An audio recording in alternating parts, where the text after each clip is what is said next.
Okay, so there's been a lot of change over the last few years in how people communicate. What we've seen is the increase of lots of different channels, moving from phone through now more so to more digital channels and more social. And I think what really is going to be changing over the next few years is about the unification of not just communication technologies, but also business processes as well. So we're seeing the introduction of AI, real-time personalization as well, and automation and robotics. There's been a lot of talk around the importance of customer experience over recent years, and it's being seen as the new battleground that people are working to.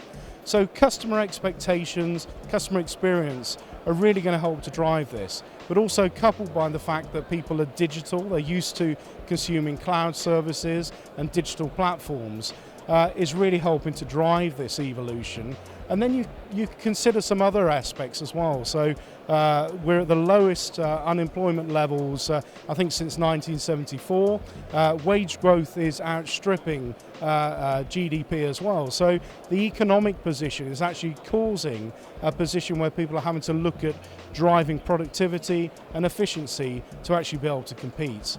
And then the final part of that is, with all this change going on, organizations are having to refocus, and it's changing the economic position. So digital transformation is really tearing up the rule book of how people have operated and forcing people to change, not just to thrive in this economy, but importantly, to survive into the future. Okay, so again, there's a number of different aspects to consider here. So one is really to do with the right technical architecture. So if you don't have the right open and agile technology, it's going to be very hard to embrace change. So I think there's going to be a requirement to plug in new services. So a lot of talk around microservices and web services and applications. So plug in the right technology as things change and evolve. There will be new things that people use into the future that don't even exist today. So it's so important to be able to have an open, agile architecture to be able to embrace change.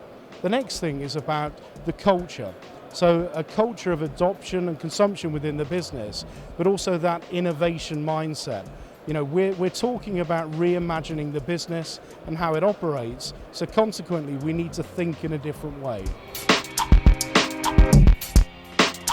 Okay, so one of the customers that we've worked with for a number of years and helped to guide them and support them through this digital change and transformation of their business is an organization called Market Study Group. So a framework of different businesses, predominantly around the assurance market. We started working with them when there was around about 200 employees in the group.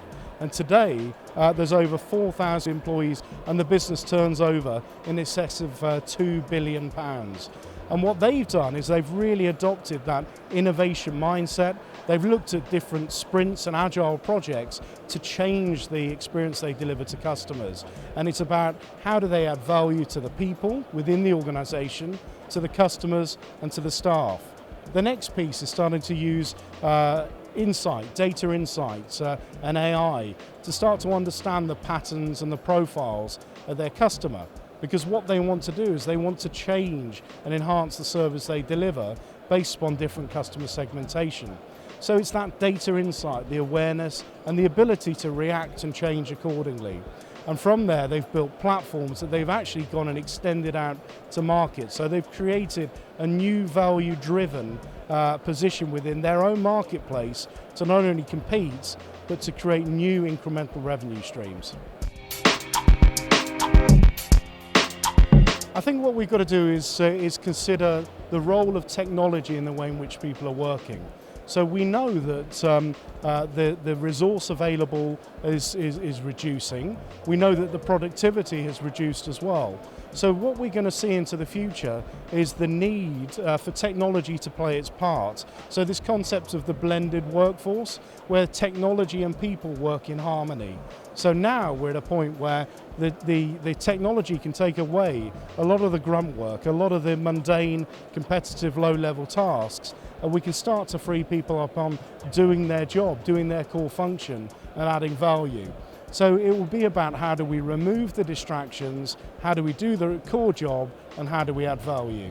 And then on top of that, it's applying the communication choices that suit the different emotion and requirements that are needed to perform that role, and being in a position where you can pivot from one communication channel to another. So it'll be a much richer way in which people communicate together, and we mustn't forget the importance of voice. So there's a lot of talk today about digital channels and communication methods, but voice still should be the primary contact method for getting stuff done. It's 24 times more effective of getting the outcome you want over a voice communication than an email.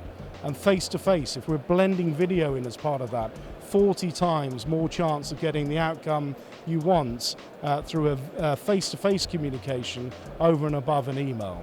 So it's about appropriate use of technology to underpin the tasks that people are doing. It's a direction of travel that I think everyone's heading in, and of course it can be confusing. You know, there's a lot of technology out there, there's a lot of choices, there's a lot of really thinking about the direction that organisations need to take. What we've been doing over the last few years is working with customers to review the current situation, the as is, and where they want to get to. And it's not just a case of how do you change the technology, it's understanding the business focus, the strategy and the vision, and how technology is part of the answer to help you get there. So really thinking a new vision for a new future, how you work collaboratively with partners who have the experience, but also how you bring in the appropriate stakeholders within the organisation. Don't forget the users, you know, the people who are at the coalface undertaking these tasks and delivering the services. Work with them to understand how they work and how and where you can take waste out, unnecessary steps, and you can focus on driving value. Technology is a great enabler to reduce costs, improve customer experience, and importantly, in today's world, drive value and support growth.